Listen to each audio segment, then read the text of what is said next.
City India news, महाराष्ट्रातील लोकप्रिय news channel.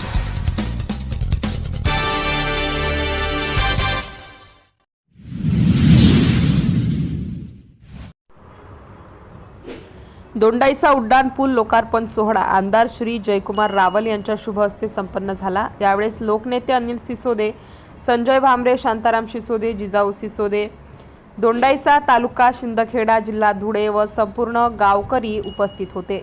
City India news साठी प्रतिनिधी भटेश सिसोदे।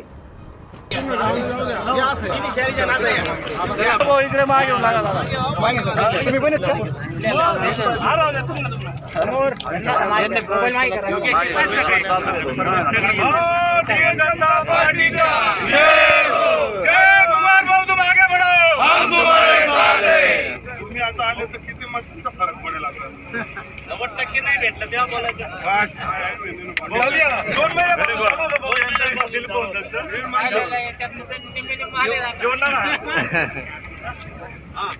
भाऊ तुम्ही पीडीए निवडून आणली त्याबद्दल तुमचा सत्कार करणार सर्व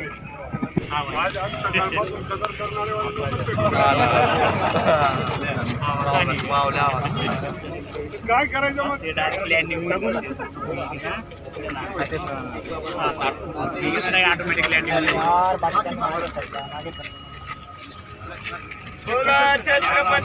कार्यकर्ते आमच्या या संबंधित शिंदखेडा मतदारसंघातून आलेले सर्वच तोलामोलाचे मान्यवर, बांधकाम विभागाचे अधिकारी आणि उपस्थित असलेले ग्रामस्थ बंधूंनो, आज आपल्या सगळ्यांच्या साक्षीने रोजचं जे डागडुगीचं काम होतं, रिपेरीच्या सगळ्या गोष्टी पूर्ण करून या रस्त्याचं लोकार्पण, या उड्डाण पूलचं, हा ट्रायंगल उड्डाण पूलचं लोकार्पण सोहळा आपल्या सगळ्यांच्या साक्षीने होतोय।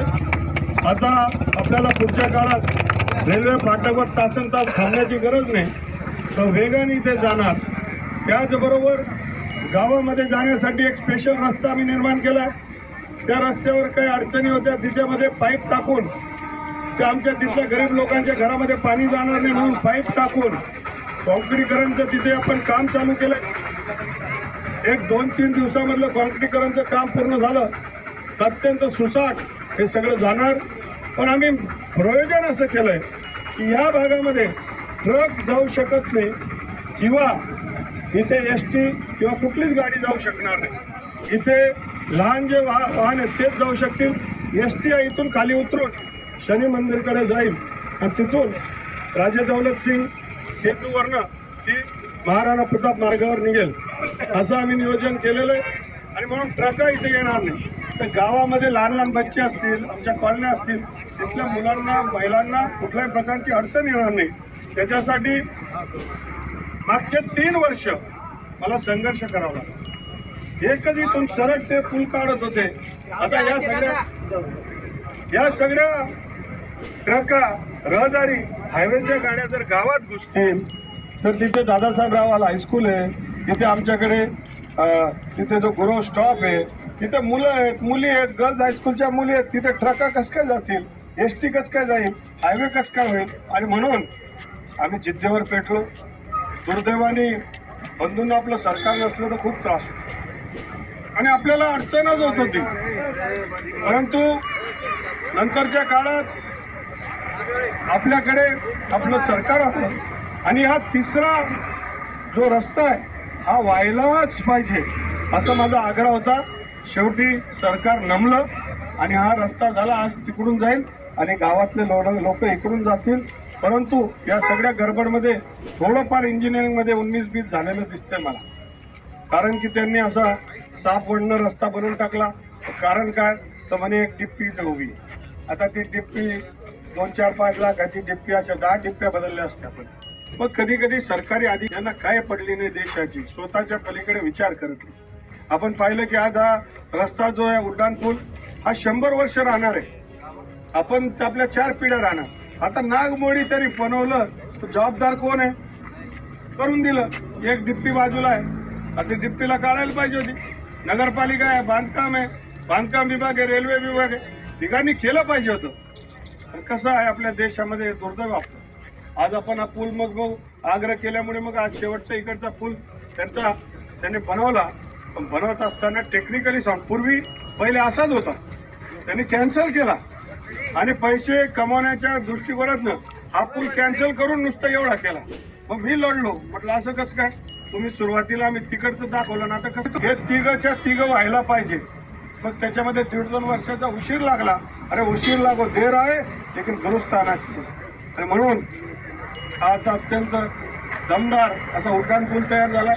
या उड्डाण पूलच्या बाजूला गॅलरी सुद्धा आहे की माणसांना चालता येईल. ती गॅलरी घडी घडी दाखवणार नाही तुम्हाला, नाही तर लोक त्या गॅलरीवर फिरतात. सध्याचा काळ चांगला नाही म्हणून डोक्याला ताण नको, म्हणून मी इंजिनियरला सांगितलेलं की गॅलरीचे दरवाजा बंद ठेवायचा, म्हणून बघू द्या. इथे फिरायचं कामच नाही. इथे डेप्युटी इंजिनियर आहे, हे चॅलेंज राहणार आहे. इकडून बी गाडी जोरात येईल, इकडून बी गाडी जोरात येईल आणि इकडून बी गाडी जोरात येईल. आणि 2-2 टाईपच्या संदर्भातला सुद्धा आपल्याला ट्रॅफिकचं नियोजन हे फार महत्वाचं करावं लागेल. कारण दोघी बाजूने, इकडून दोघी बाजूने येणार, इकडून दोघी बाजूने, इकडून दोघी, तर सर्कल कसा राहील, ट्रॅफिक कसा राहील, हा एक विषय. आणि कधी प्रत्येक गोष्टीच्या 2 बाजू असतात. एक चांगली बाजू आहे, चाकू असला तर चाकू भाजीपाला बी कापते आणि कोणाच्या पोटात बी लागू शकते. तसंच या पुलावर मी असं ऐकलंय, कधी कधी चुकीच्या प्रवृत्तीची लोक इथे बसतील, त्यांना उद्या दरोडे चोर बसले, कोणती बी त्यांनी सुद्धा त्याच्यामध्ये इन्व्हॉल्व्ह होऊन पोलिसांनी याच्यावर सुरक्षित कसं राहणार हे सुद्धा आपण त्याचंही नियोजन आपण केलं पाहिजे. आणि म्हणून पुढच्या काळामध्ये आपल्या या शिंदखेडा तालुक्यामध्ये कधी काळी आम्ही 10-10, 15-15 लाखाच्या जिल्हा परिषदच्या रोडसाठी आम्ही तरसायचो.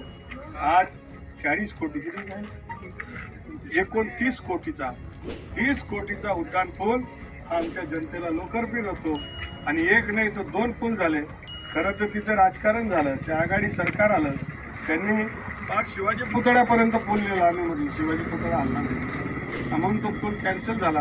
त्याच्यामध्ये आमचे विरोधक साखर कारखानारे खाणारे हेमंत देशमुख हेच जबाबदार आहे की तिथला उड्डाण पूल कॅन्सल करावा लागला.